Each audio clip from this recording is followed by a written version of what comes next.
Okay, everybody, a new turbo came in. This is actually the new turbo here, and this is actually the old turbo out of the truck. Now, if you watched one of my other videos that I made, I'll explain it again so you know. I'm making a remote turbo kit on my Chevy Silverado, and this is the turbo that I had on it, which is a GT45. This is another one I picked up, which is a T70. As you can see, both propellers are the same diameter. Both of them are anti-surge compressors. They're both 70s. Now, the problem I was coming up with was when I had the turbo up in the truck. When I spooled it up, I had a 1.00 compressor housing, or turbine housing. When I spooled it up, I didn't start spooling until about 25, 27, and I wanted something that was going to work a little bit earlier. So what I ended up doing is I got a hold of Godspeed. That's what both of these turbos are from Godspeed, and I asked them about the T70 that they had here. So I was looking at specs, and come to find out, everything on both of these turbos, spec-wise, are the same, but for two things. The T70 is water-cooled. The GT45 is not. The GT45 also had a 1.00 compressor housing on it, or turbine housing, and the T70 had a 0.84 turbine housing. Now, what I ended up doing was I bought the T70, and I pulled off both housings, and I measured everything, and come to find out, this housing, which is off of this turbo, fit on my turbo. So it already has everything on it, and it's already been fitted up inside the truck. All I did was swap out the turbine housings. Now, what I wanted to show you in this video was, I talked to quite a few people, and they're telling me, well, you got to stick around 0.80, 0.84 for a turbine housing for what I'm looking for. And I didn't really believe them, because it's not much of a difference. But what I'm going to do is I will put compressed air into both turbine housings, and you will be able to see the difference on the speed of the wheels.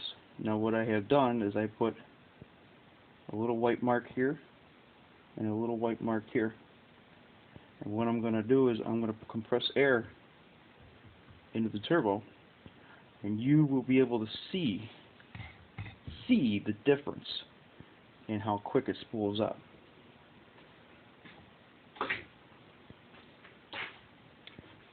Here's the 1.00.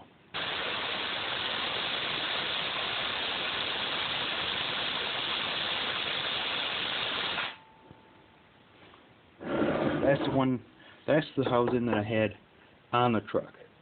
Now this is the housing that I'm going to put on the truck now.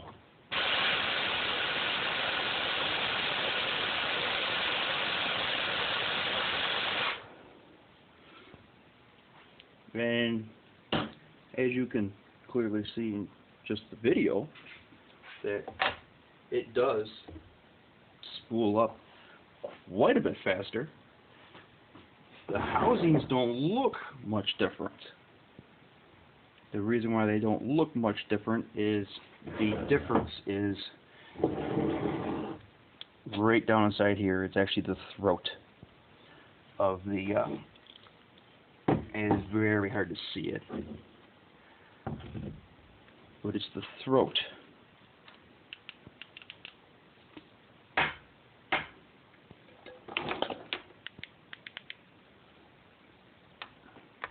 It's actually the throat of the inlet of the turbo. That's the difference. And then as the throat changes, it goes all the way down, and the throat changes to a smaller diameter out.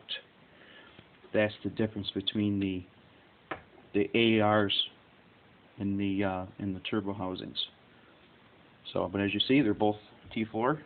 So everything will bolt right in, just the way I need it.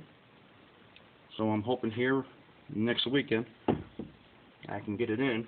Because the only other problem I was coming up with was I needed some high pressure 4-inch clamp because I kept blowing the tubes off of the master flow sensor.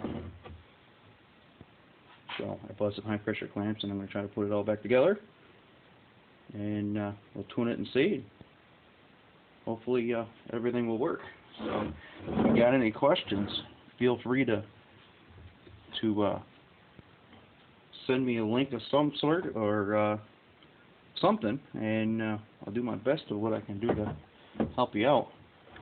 So that just gives you a little bit of an idea. You know, like I said, they're both identical. I took them apart and measured all the measured the wheels, and the housings for the compressor side are the same.